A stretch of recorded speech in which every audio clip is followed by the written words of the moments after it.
আসসালামু আলাইকুম বন্ধুরা, আজকে আমি কোয়ান্টাম মেকানিক্স 2 এর এক অধ্যায়ে 12 নম্বর প্রশ্নটি নিয়ে আপনাদের সামনে হাজির হয়েছি। প্রশ্নটি হলো, দেখাও যে একটি হার্মেশিয়ান অপারেটরে দুটি আইগেন ফাংশনের আইগেন মানদ্বয় অসমান হলে এরা পরস্পর অভিলম্বিক হবে। তো দুটি আইগেন ফাংশনের আইগেন মানদ্বয় অসমান হলে এরা অভিলম্বিক হবে। তাহলে ধরি বা মনে করি এ একটি আইগেন ফাংশন, একটি আইগেন অপারেটর আর সাই হচ্ছে একটা আইগেন ফাংশন, বা এ একটি আইগেন অপারেটর। আর এখানে মনে করলাম ল্যামডা, ল্যামডা হলো আইগেন অপারেটর, আইগেন অপারেটর আর আইগেন ফাংশন। আইগেন হলো আইগেন ফাংশন,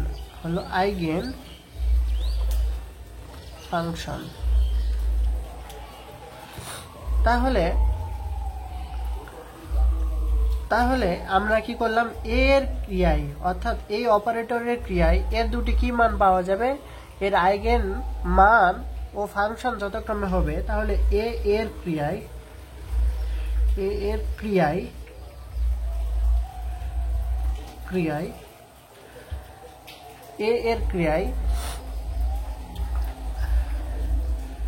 ল্যামডা এর আইগেন কেট ও আইগেন মান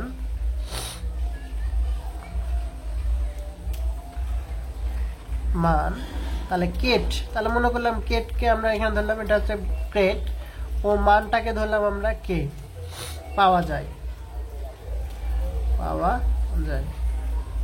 তাহলে চলুন আমরা এখন অপারেট করি। তাহলে এ এর ক্রিয়ায় কাকে ক্রিয়া করবে, কোন ফাংশনকে ক্রিয়া করবে, ল্যামডা ফাংশনকে ক্রিয়া করবে।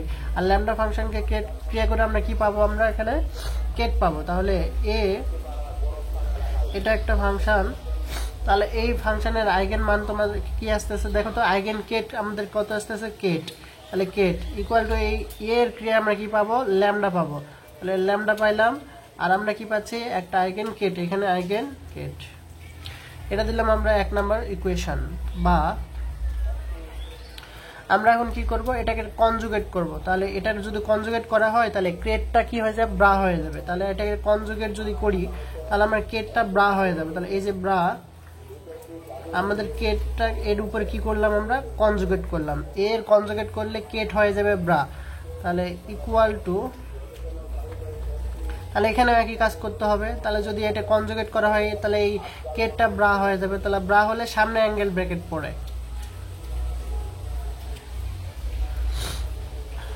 আশা করি আপনারা এটুকু বুঝেছেন।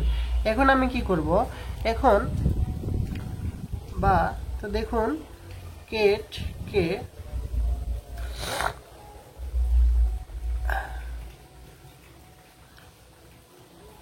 কারণ হার্মেশিয়ান বলে, অর্থাৎ এ হার্মেশিয়ান বলে এ কনজুগেট ইকুয়াল টু আমরা কি লিখতে পারবো, এ লিখতে পারবো। কারণ এ হার্মেশিয়ান বলে, এ কারণ এখানে লিখবো এ হার্মেশিয়ান বলে, এ হার্মেশিয়ান বলে এ কনজুগেট ইকুয়াল টু আমরা কি লিখতে পারবো, এ। তাহলে এই যে এ কনজুগেটের পরিবর্তে আমরা লিখলাম কি, এ লিখলাম। এটা আমরা দিলাম 2 নম্বর ইকুয়েশন।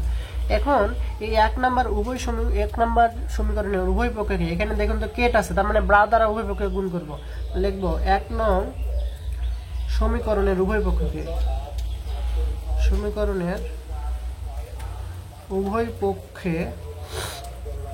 কেট না সরি এটা ব্রা দ্বারা গুণ করে পাই,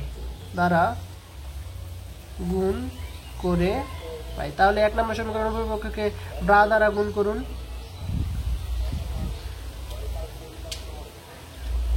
তাহলে এখানেও একই,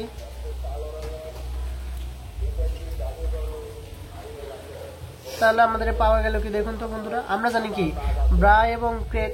তাহলে এইটুকুর পরিবর্তে আমরা কি লিখতে পারবো, দেখুন এই যে এখান থেকে এইটুকুর পরিবর্তে কি, দেখুন তো 2 নম্বর সমীকরণ থেকে কি লিখতে পারবো, 2 নম্বর সমীকরণ থেকে আমরা কি লিখতে পারবো, কে ব্রা কে ল্যামডা কনজুগেট, তাই না? তারপরে এখানে কি আছে, তারপরে আবার কি আছে, কেট আছে, ইকুয়াল টু এখানে আমাদের যা আছে আমরা তাই রেখে দিলাম। তাহলে ব্রা কে ল্যামডা কেট। তাহলে এখন দেখুন বন্ধুরা, আমরা ব্রা এবং কেটটাকে একসঙ্গে লিখলাম। তাহলে আমাদের কি ব্রা এবং কেটকে একসঙ্গে লিখলে কি হবে, ব্রাকেট হবে। তাহলে আমরা ল্যামডা কনজুগেটকে বাইরে নিলাম আর ব্রা আর কেটকে একসঙ্গে নিলাম। তাহলে এই যে এখানে এই ডাবল টানটা আমার একটা টান হয়ে যায়, আর এখানে প্রথমে আমরা ডাবল টানে দিলাম। তাহলে এটাকে বের করে নিয়ে আসলাম। তাহলে এইটা আর এইটা একসঙ্গে লিখলাম। তাহলে এখানেও ল্যামডা, এখানেও ব্রা, তারপরে আমরা কি লিখতে পারবো, কেট লিখতে পারবো। তাহলে দুই টানে আমরা কি লিখতে পারি, এক টান লিখতে পারি। ব্রাকেট মিলে আমরা একটা লিখতে পারি। তাহলে কে এই যে এরকম লিখতে পারি। তাহলে এখানে পেলাম কে কে এটা। তাহলে আমরা এই সমীকরণটা এই বাম পক্ষটাকে ডান পক্ষে নিয়ে আসবো। ডান পক্ষটাকে বাম পক্ষে নিয়ে আসলে আমরা কি পাবো দেখুন,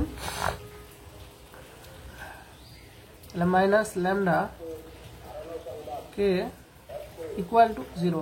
এখান থেকে দুই পাশে আমরা এখানে ব্র্যাকেটটা কমন নিলাম। তাহলে আমরা কি পাচ্ছি, কমন নিলে পাচ্ছি lambda conjugate minus lambda equal to bracket equal to 0।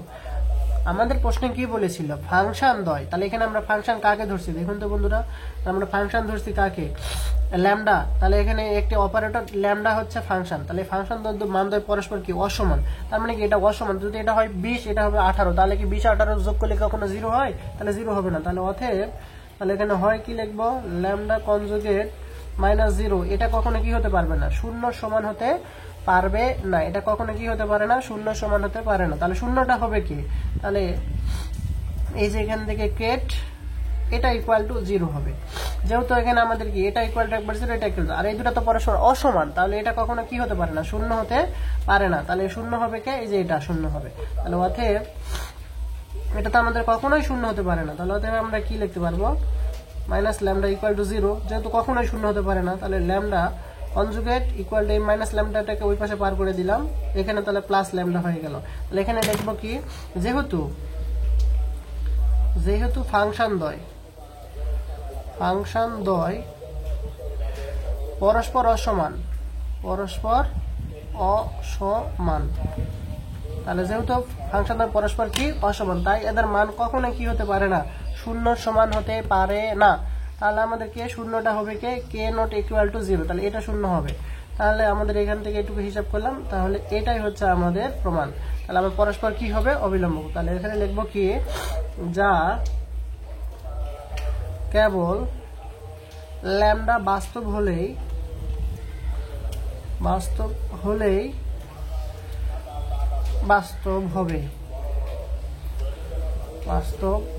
সুতরাং সবগুলো আইগেন মান সর্বদা কি হবে, পরস্পর বাস্তব। আমাদের আর লেখার দরকার নাই, এটা পরস্পর অবিলম্ব। সুতরাং আমাদের কি,